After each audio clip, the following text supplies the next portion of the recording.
여러분, 예수님께서 이 땅에 오신 사명의 궁극적인 목적은 천국을 위해서죠. 그리고 기독교인들의 궁극적인 관심사도 결국엔 천국에 있습니다. 천국에 대한 약속이 수많은 기독교인들로 하여금 온갖 핍박과 고난을 견디게 했죠. 그러므로 천국이 없는 기독교는 아무것도 아닙니다. 천국이 어떤 곳인지, 무슨 의미를 지니는지, 그리고 천국에서 무슨 일이 일어나는지 아는 것은 대단히 중요합니다.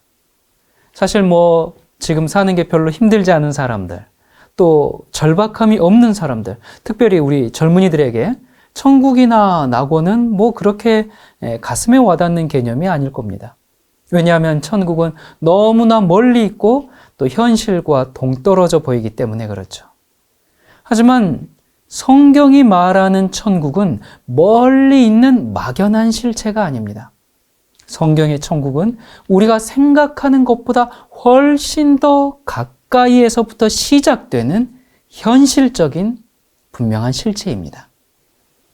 예수님께서 요한복음 11장 25절 이하에 예수께서 가라사대 나는 부활이요 생명이니 나를 믿는 자는 죽어도 살겠고 무릇 살아서 나를 믿는 자는 영원히 죽지 아니하리니 이것을 내가 믿느냐라고 말씀하셨습니다. 자, 예수님을 믿는 궁극적인 이유가 바로 여기에 있어요. 부활을 통해서 영원한 생명을 가지기 때문에 그리스도인들은 온갖 불편함과 어려움과 또 심지어 핍박 가운데서도 신앙을 고수하는 것이죠.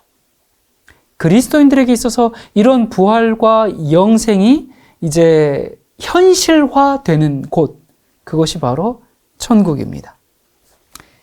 이 성경은 이 천국이라는 곳, 이 천국의 실체를 세 단계 또는 세 국면으로 나누어서 설명하고 있습니다.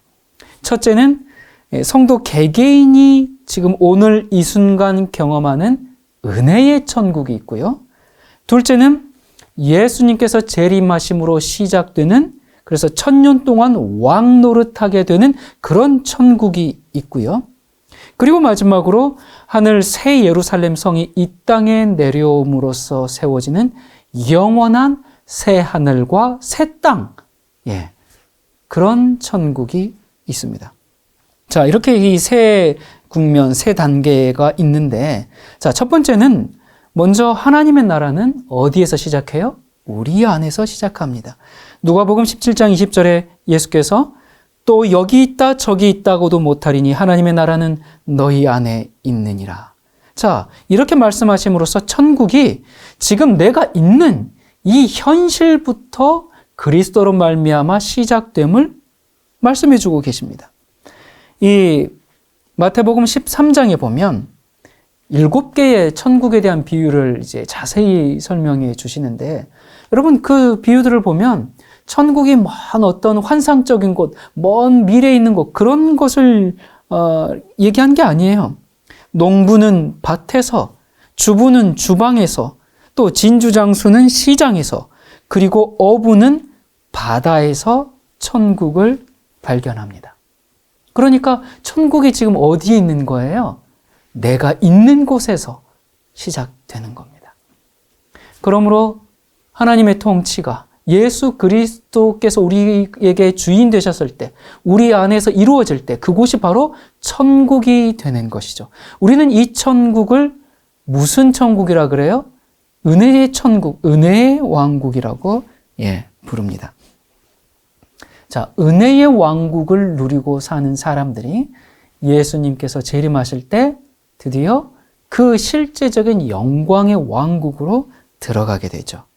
자, 그렇게 영광의 왕국에 들어가는 사람들이 첫째 부활, 곧 생명의 부활에 참여해서 들어가게 될 건데, 성경은 그 사람들에 대해서 이렇게 얘기합니다. 계시록 20장 6절에요. 둘째 사망이 그들을 다스리는 권세가 없고 도리어 그들이 하나님과 그리스도의 제사장이 되어 1000년 동안 그리스도로 더불어 왕 노릇하리라. 자, 이것이 바로 이제 두 번째 천국의 국면이에요. 그러니까 예수님께서 재림하실 때 구원받은 성도들 부활했든지 또 주님 오실 때 살아서 승천하든지 아무튼 그 은혜의 왕국을 경험한 그 성도들이 이제 드디어 예수 그리스도의 재림과 함께 하늘에 올라가는데 그 두 번째 올라가서 뭘 하냐면 1000년 동안 그리스도로 더불어 왕노릇을 한다 그랬습니다.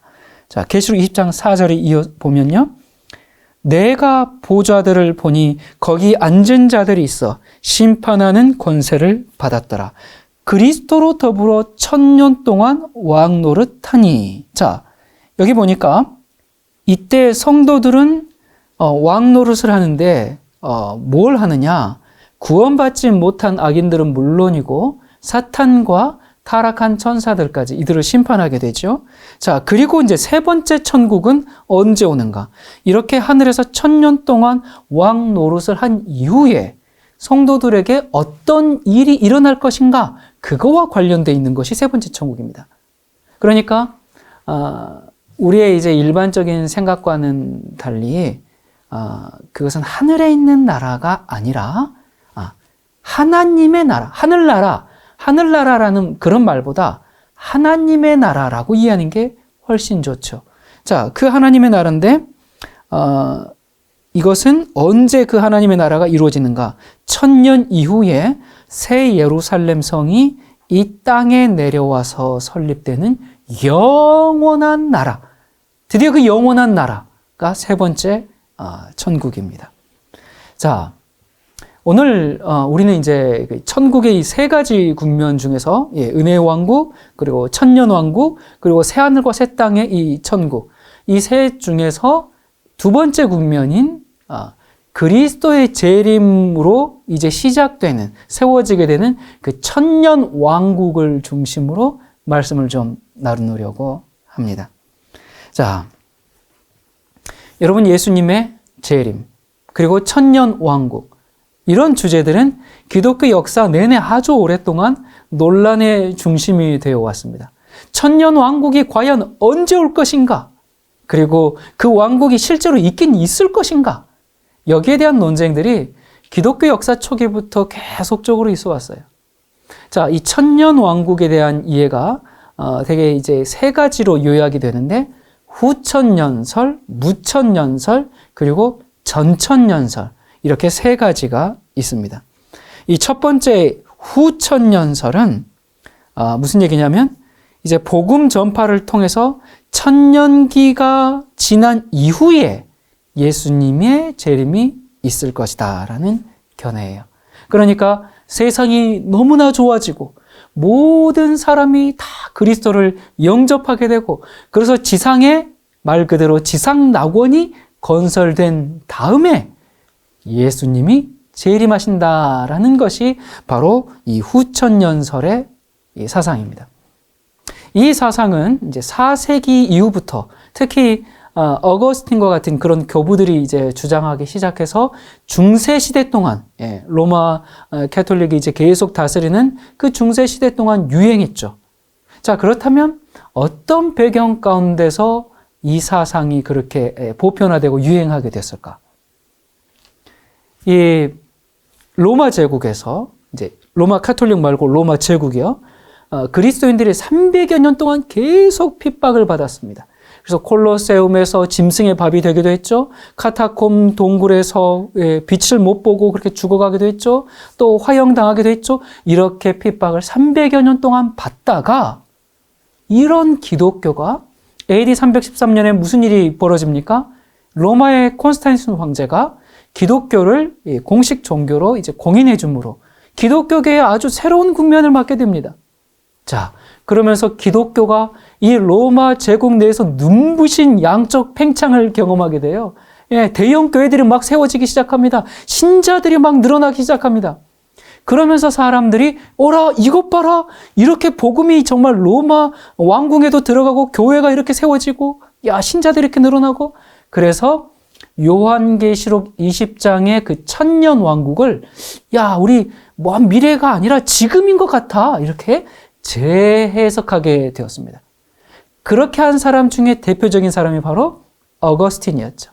그러니까 어거스틴은 이 천년기가 미래에 언젠가는 올 것이 아니라 예수 그리스도께서 초림하심으로 이미 지상에서 시작되었다. 그렇게 얘기를 합니다. 그래서 그때 당시에 모든 사람들은 지금 우리가 이 천년 왕국의 천년기 시대에 살고 있다. 그렇게 이제 가르쳤고 믿었어요. 기독교가 정말 압도적이었고요. 강력한 로마 제국의 그 국교 아닙니까?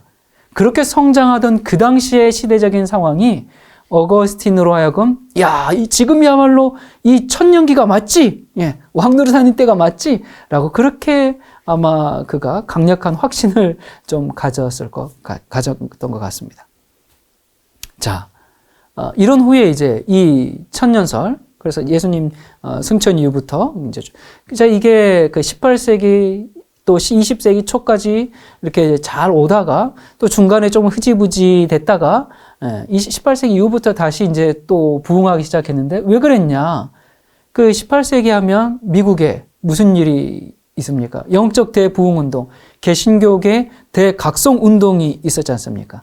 그때 정말 그 영적 대각성운동을 이끌었던 그 사람들 중에 한 사람이 조나단 에드워즈, 이런 이제 영향력 있는 신학자들이 정말 대부흥운동을 또 영적 각성운동을 일으켰는데 이러한 사람들이 그 영적 각성과 함께 또 뭘 다시 가르치기 시작했냐면, 그러니까 중세 때 유행했던 그 천년 왕국설이 이제 시간이 지나면서 좀 잠잠해졌다가 영적 대부흥과 함께 다시 천년 왕국설이 유행하기 시작했습니다. 그러니까 이 개신교계가 또 부흥을 하죠. 영적 각성이 있죠. 또 이 산업혁명과 이런 것들로 그 과학 기술이 막 발달하죠. 그러다 보니까 미래에 대한 아주 낙천적인 그런 이제 희망이 생기면서 천년기가 도래할 것이다. 지금 우리가 사는 것이 이제 천년 왕국의 시대가 또 펼쳐진다.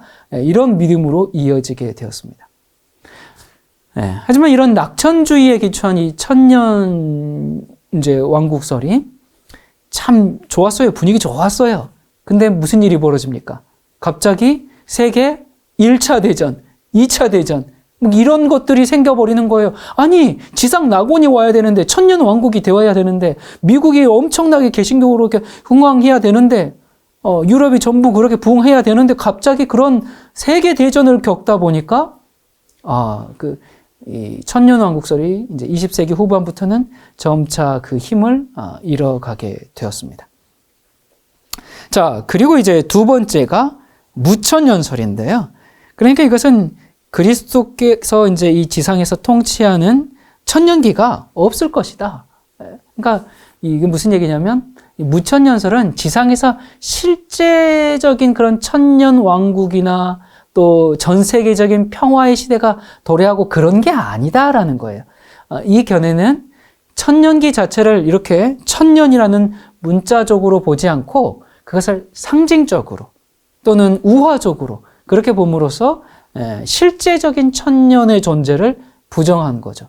그래서 이 견해는 천년기를 어떤 특별한 기간으로 보는 게 아니고 그냥 이제 예수님께서 이 땅에 오신 그때부터 재림 때까지 그것이 1000년이든 2000년이든 그 전 기간을 가리키는 것을 이제 말하는 거죠. 그래서 무천년설은 이러한 그리스도께서 그냥 다스리는 이 때를 그냥 말하는 것이다 라고 이제 이해하시면 될 것 같습니다.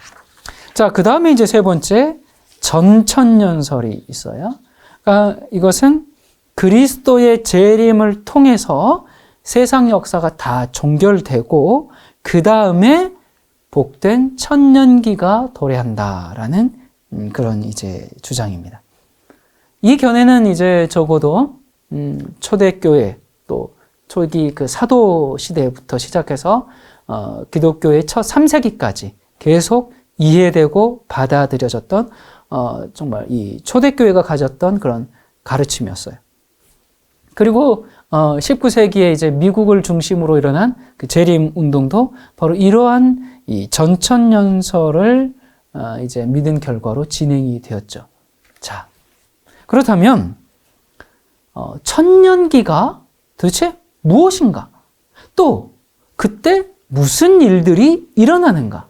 그리고 무슨 사건을 통해서 천년기가 시작되는가? 자, 이러한 그 질문들은 역사적으로 참 많은 그리스도인들에게 아주 깊은 관심사가 되어 왔습니다. 오늘도 우리가 지금 세 가지 주장을 살펴봤잖아요.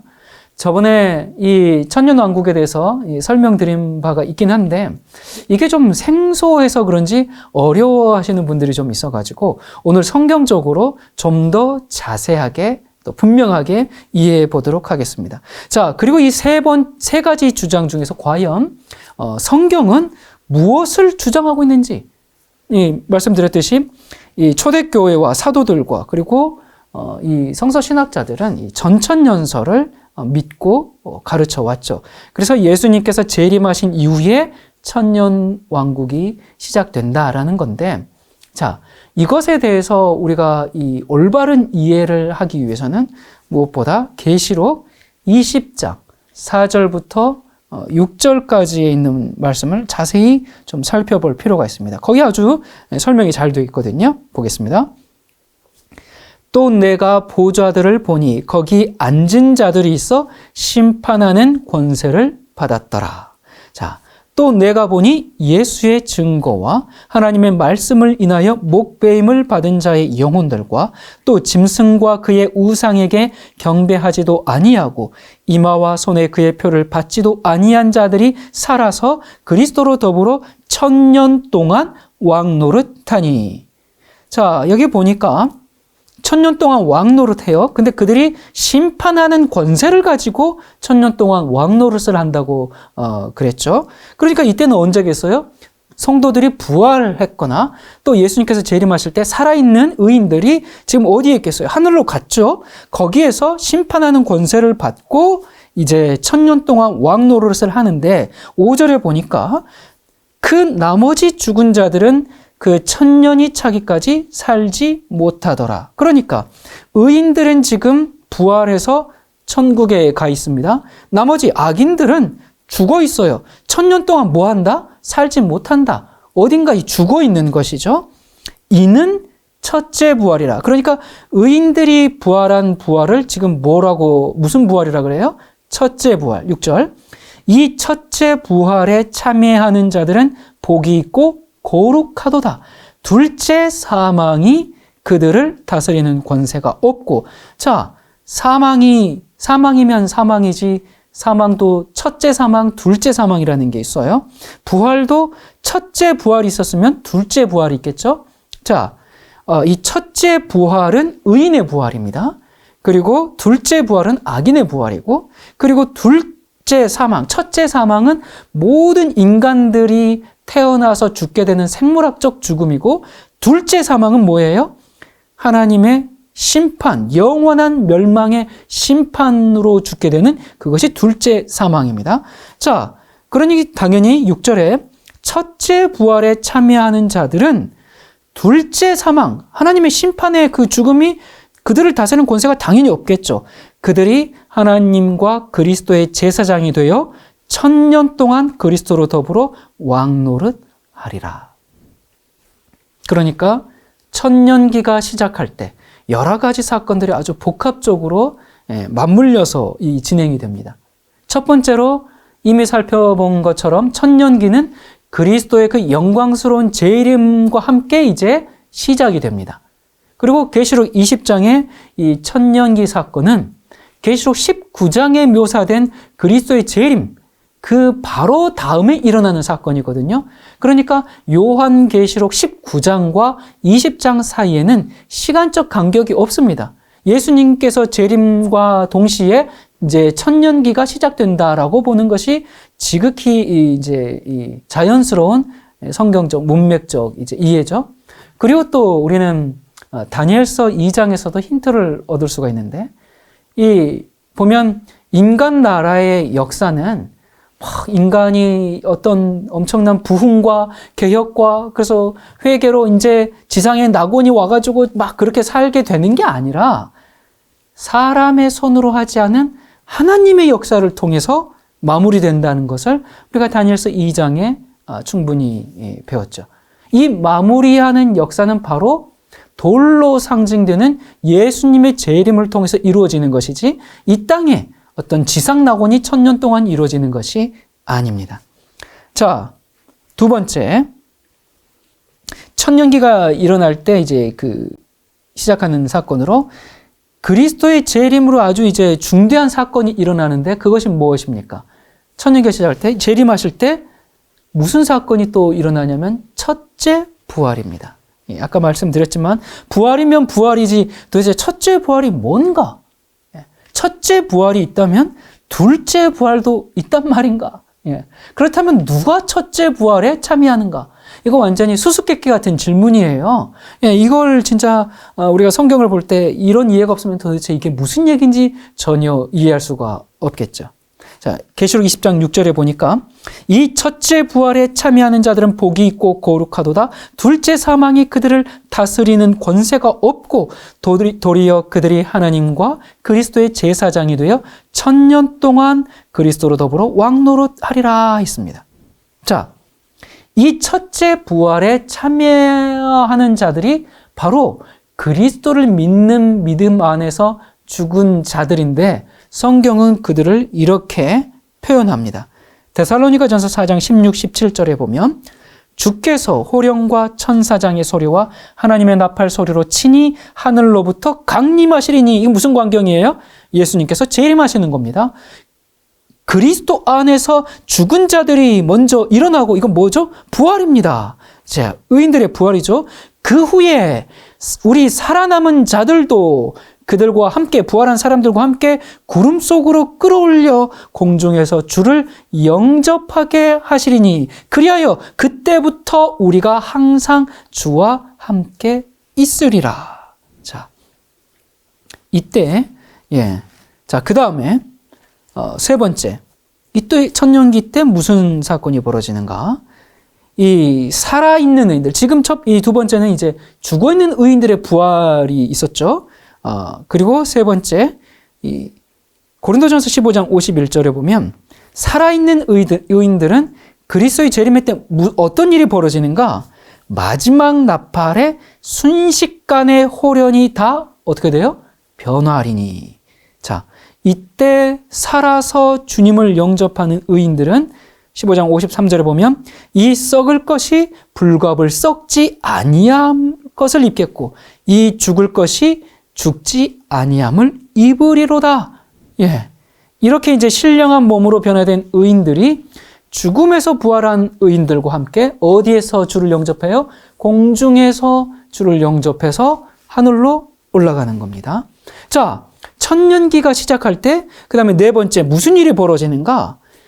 예수님께서 재림하시는 것과 천년기의 시작이 이제 동시적인 어떤 이제 이어지는 바로 사건이잖아요. 자, 의인이 부활했어요. 또 의인이 호련이 변화돼서 승천했어요.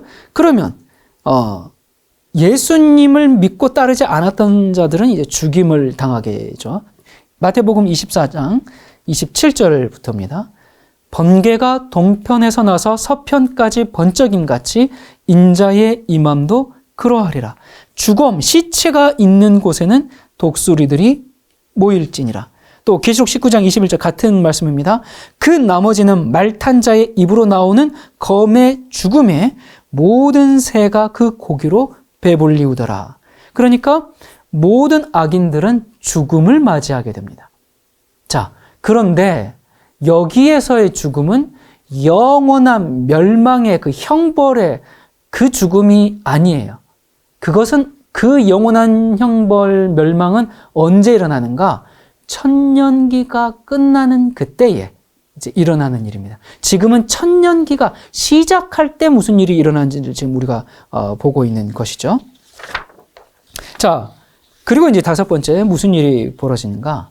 마지막으로 이 죄의 정말 원흉인 사탄이 1000년 동안 무저경에 결박되는 사건이 일어납니다. 이 지금 네 번째 사건에서 무슨 일이 벌어졌어요? 악인들이 다 멸망하고 다 죽었잖아요. 그러니까 사탄이 아무것도 할 일이 없어요. 그래서 계시록 20장 3절에 보면 1000년이 차도록 다시는 만국을 미혹하지 못하게 될 거라 그랬어요. 사탄이 아무것도 할 수 없는 그런 상태에 놓이게 되는 거죠.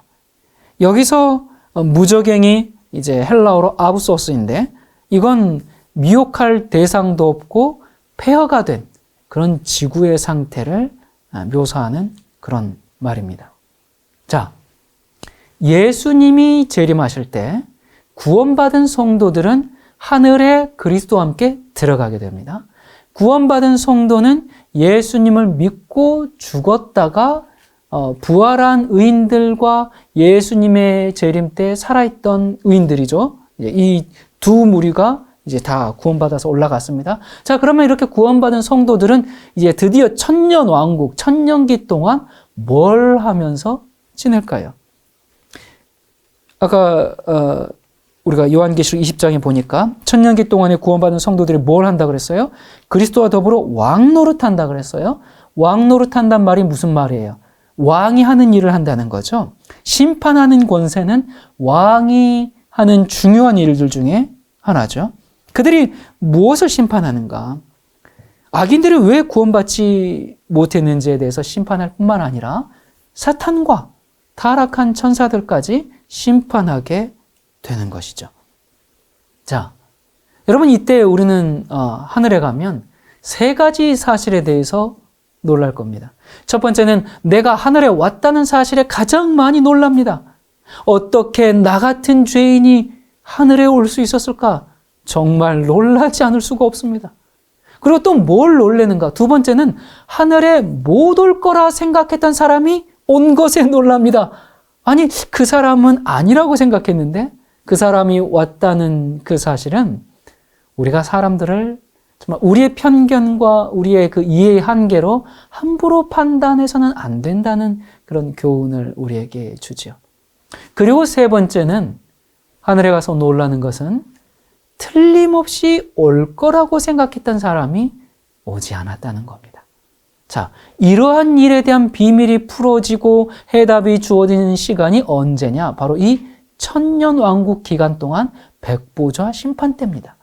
그래서 천년기 동안 구원받은 성도들이 구원받지 못한 악인들에 대한 그 심판의 그 정당성을 확인하게 됨으로써 하나님의 공의가 온 우주에 드러나게 되죠.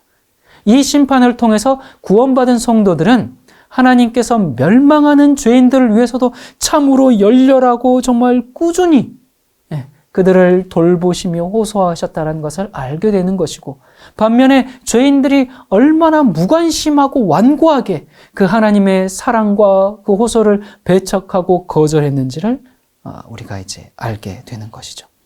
자, 그리고 나서 이 천년이 이제 다 찼어요. 천년이 다 차면 그 끝에 어떤 일들이 일어나는가? 사랑과 공의의 하나님께서 성도들을 이제 구원하셨어요. 그들의 믿음에 대한 보상을 주셨어요. 근데 그것으로 끝나는 것이 아니라 뭐가 남았죠? 네, 악에 대한 심판을 마무리하시는 일이 남았습니다. 그렇게 심판을 이제 최후의 형벌을 하심으로 온 우주의 모든 공의를 실현하시는 겁니다. 이때 이제 아주 중요한 사건들이 일어나는데 이것은 이제 이 천년이 지난 후의 사건들은 대부분 사탄과 악인들에 대한 이 최후의 심판과 관련된 것이거든요. 자, 아까 이 천년기 끝에 무슨 부활이 있냐면 의인들은 무슨 부활했어요? 첫째 부활.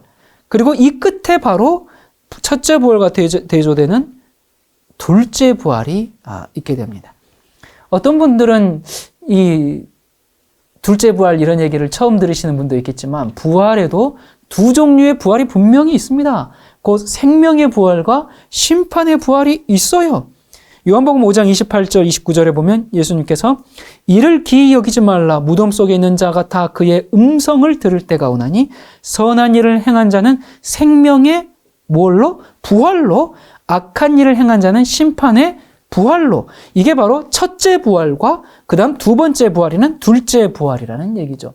그러니까 예수님의 재림 때 죽은 성도들이 부활하는 것은 첫째 부활, 생명의 부활에 참여함으로써 영원한 생명을 얻게 되는 것이고요. 천년이 지난 후에 예수께서는 다른 부활, 즉 심판의 부활, 다른 말로 둘째 부활, 두 번째 부활, 이걸 통해서 이제 정말 인류 역사에 죽은 모든 악인들을 전부 부활시킵니다. 자, 근데 여기서 좀 한 가지 의문이 생겨요. 아니, 사랑의 하나님께서 어차피 예수님 재림할 때 다 죽었잖아요, 악인들. 그 영광의 광채 때문에. 그 죽었는데 굳이 악인들을 벌 주기 위해서 다시 깨울 필요가 있을까? 그냥 이왕 죽은 거 그냥 내버려 두고 이제 천국에서 우리가 잘 살면 될 텐데, 그렇게 생각할 수도 있는데, 고린도전서 15장 22절에 보니까 사도 바울이 이런 얘기를 했습니다. 아담 안에서 모든 사람이 죽은 것 같이, 자, 그 다음에 그리스도 안에서 모든 사람이 삶을 얻으리라. 자, 이 말씀을 물론 이제 그리스도를 믿고 새로운 삶을 얻는 그렇게도 우리가 이해할 수 있지만, 여기 조금 더 자세히 보면 모든 사람이 죽었어요. 그리고 모든 사람이 살아요. 그것은 의인들뿐만 아니라 악인들도 죽었죠. 그러면 의인들뿐만 아니라 악인들도 부활한다라는 사실을 보여주는 겁니다. 그리고 곧 이어서 그리스도 안에서 어떤 부활들이 있을지를 사도 바울이 차례로 설명을 해줘요. 자, 23절부터 이어서 봅니다. 그러나, 자, 분명히 아담 안에서 모든 사람이 죽은 것 같이 그리스도 안에서 모든 사람이 삶을 얻으리라. 23절. 그러나 각각 자기 차례대로, 다 동시가 아니라 자기 차례대로 되리니 먼저는 첫 열매인 그리스도요, 다음에는 그리스도 강림하실 때에 그에게 붙은 자요. 자, 여긴 뭐예요? 예수님께서 이제 재림하실 때 부활한 의인이죠. 24절. 그리고 그 후에는 나중에, 그러니까 예수님께서 재림하실 때 부활이 있고 그 다음에 그 후에 나중에 또 부활이 있다라는 겁니다. 그때가 언제예요? 저가 모든 정사와 모든 권세와 능력을 멸하시고 나라를 아버지 하나님께 바칠 때라. 나중 부활은 이제 멸해요. 그리스도의 부활과 의인들의 부활을 차례로 언급한 다음에 세 번째로 그 후에 있을 부활, 곧 모든 정사와 모든 권세와 능력을 멸하시고 하나님께 나라를 바치는 그런 때, 그런 부활이 있음을 여기서 지금 언급해주고 있습니다. 그래서 재림의 때 죽은 모든 의인들이 다 부활하고 천년기 후에 이제 악이 최종적으로 마무리될 때 악인들도 이제 부활해요. 그래서 그리스도 안에서 말 그대로 모든 사람이 전부 부활하게 됩니다. 결국 그리스도 안에서 주어진 생명을 받아서 영원히 사느냐, 아니면 그것을 거절해서 영원히 멸망하느냐, 이건 이제 개인의 선택에 달려 있는 것이죠. 자, 이때 악인들의 부활은 지금 이제 이 1000년 동안 사탄이 아무것도 하지 못했잖아요. 갇혀 있었잖아요.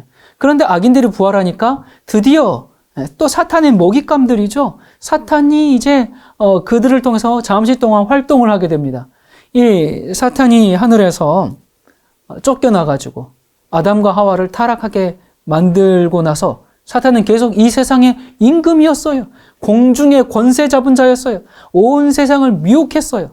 그래서 에덴 동산에서 정말 인간의 타락 이후 온 세상 사람들을 계속 미혹해 왔는데, 그게 이 사탄의 직업이었는데, 그들을 멸망하게 했는데, 근데 예수님의 재림과 함께 악인들이 다 죽어버렸잖아요. 그러니까 사탄이 할 일이 없는 겁니다.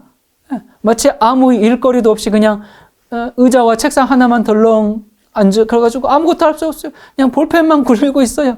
그런 실업자의 신세가 됐어요. 그러니까 아무것도 할 수 없는 그 환경이라는 사슬에 결박되었죠. 무슨 막 쇠사슬에 사탄이 무적행에 갇혀가지고 막 그러고 있는 게 아니라 환경, 아무것도 할 수 없는 그런 사슬에 결박되었다, 그 말입니다.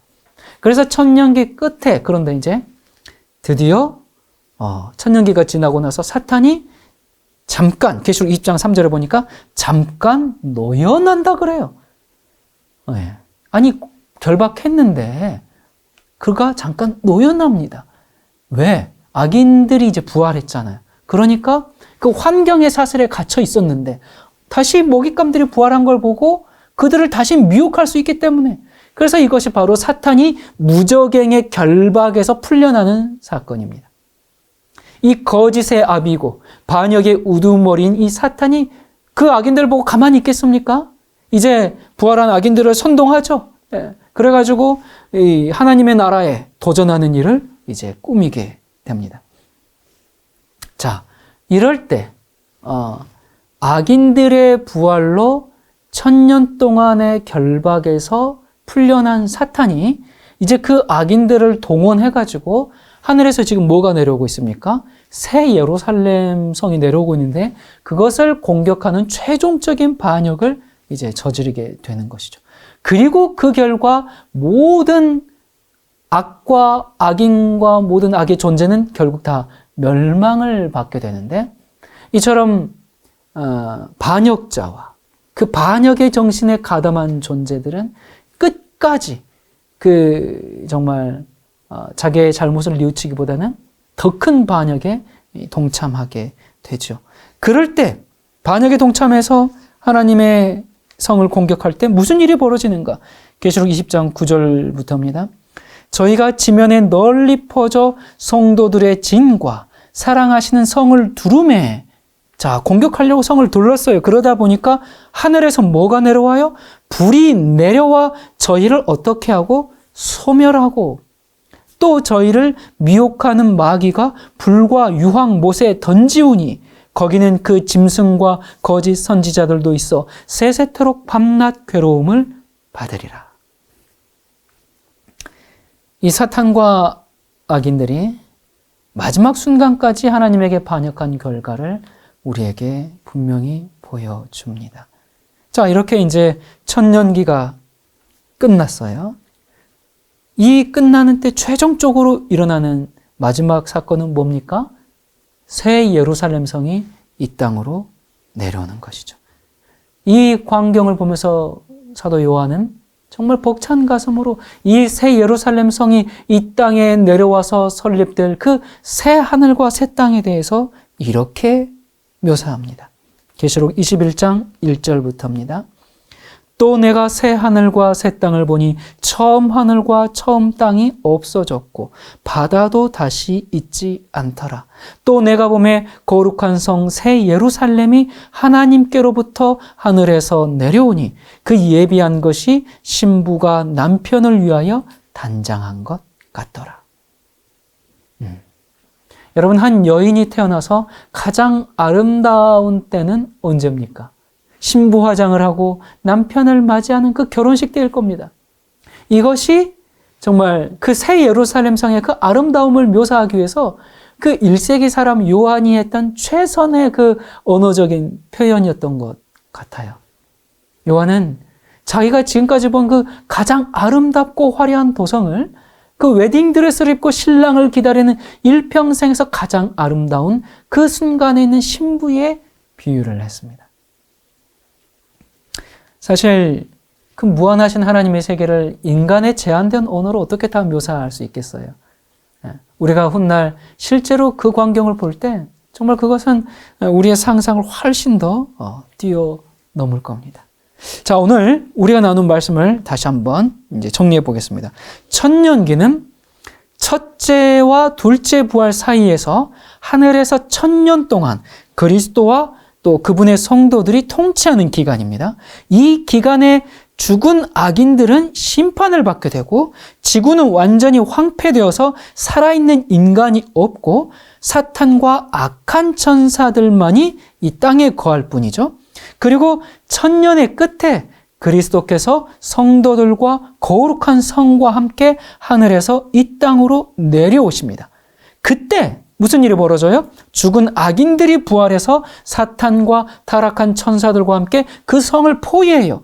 그러나 하늘에서 내려온 불이 그들을 태우고 지구를 정결케 하고, 이리하여 우주는 죄와 죄인들에게서 영원히 해방되는 것입니다. 자, 재림과 천년기와 백보자 심판, 여기에 대한 정말 올바른 이해는 마지막 시대를 사는 그리스도인들이 알아야 할 성경의 진리입니다. 그렇지 않으면 온갖 미혹의 가르침들이 많기 때문에 우리가 정말 믿음의 길에서 탈선하고 이탈해 버릴 수가 있어요. 자, 그러나 이것이 분명한 성경의 진리지만 이 마지막 이 종말의 주인이신 주님께 우리의 관심이 집중되어야 합니다. 이 모든 것에는 다 그리스도와 우리와의 이 관계, 그리고 이 주인이신 주님, 그분께서 펼치시는 역사, 이렇게 관심이 집중되어야 하는데, 이런저런 막 여러 가지 사건들, 어떤 그 시기들, 언제, 무슨 일, 이렇게 집중하게 되면 자칫 극단적인 종말론자가 될 수가 있어요. 누가복음에 보면 하나님의 나라가 언제 임합니까? 되게 시기가 궁금했나 봐요. 그렇게 바리새인들이 물었던 것처럼 우리도 그런 어떤 시기적인 시한부적인 종말관에 자칫 빠질 수가 있습니다. 이런 비뚤어진 종말 사상에 빠진 사람들에게 예수님께서 아주 간단하게 대답을 하셨죠. 뭐라고 하셨어요? 하나님의 나라는 너희 안에 있느니라. 예.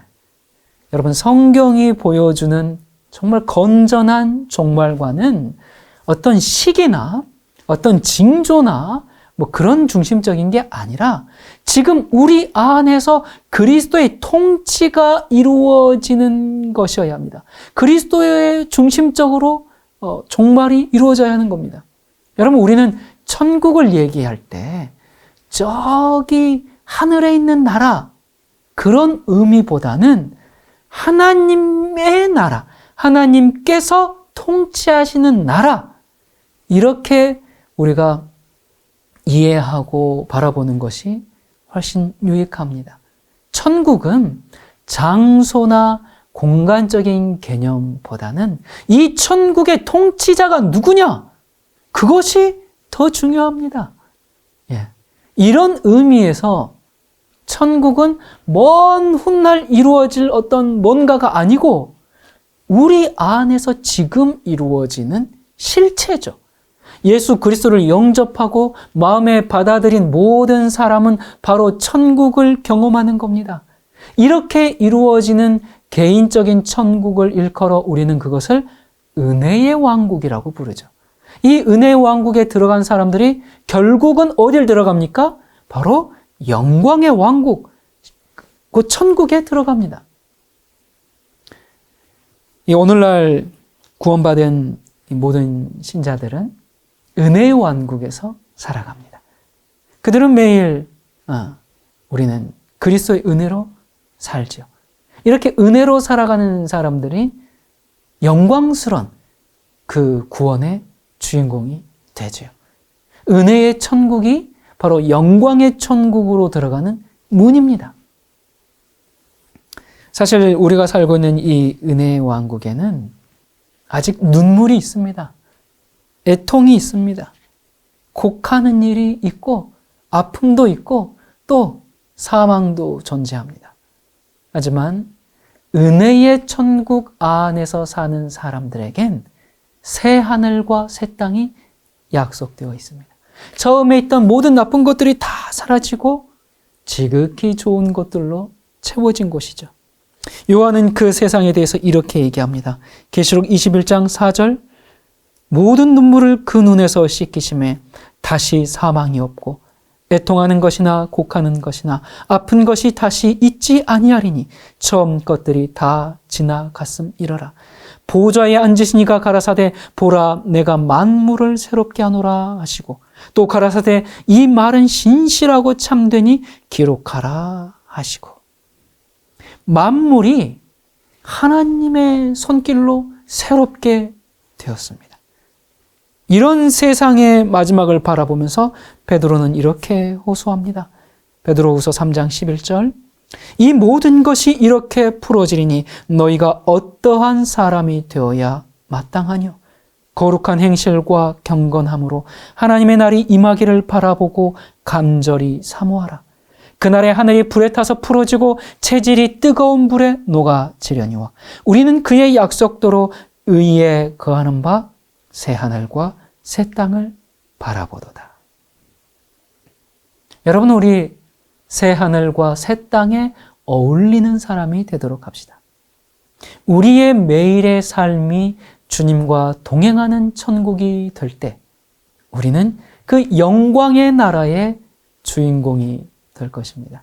우리의 그 영원한 운명은 막연한 장래의 언젠가가 아닌 지금 순간마다 주어지는 그 하나님의 은혜에 우리가 어떻게 반응하느냐에 달려 있습니다. 기도하시겠습니다. 세상 역사를 주관하시는 하나님 아버지, 주님께서 세우시고 다스릴 나라가 심히 임박해 있음을 인해 참으로 감사드립니다. 신부처럼 단장한 새 예루살렘을 기다립니다. 오늘 우리가 은혜의 천국을 경험함으로 곧 다가올 영광의 그 천국 시민으로서 살 수 있는 은혜를 베풀어 주시옵소서. 사람들을 진리로 깨우고 바른 길로 인도하셔서 마지막 시대에 하늘 백성들이 준비되게 해주시옵소서. 다시 오심을 약속하신 예수 그리스도 이름으로 기도드립니다. 아멘.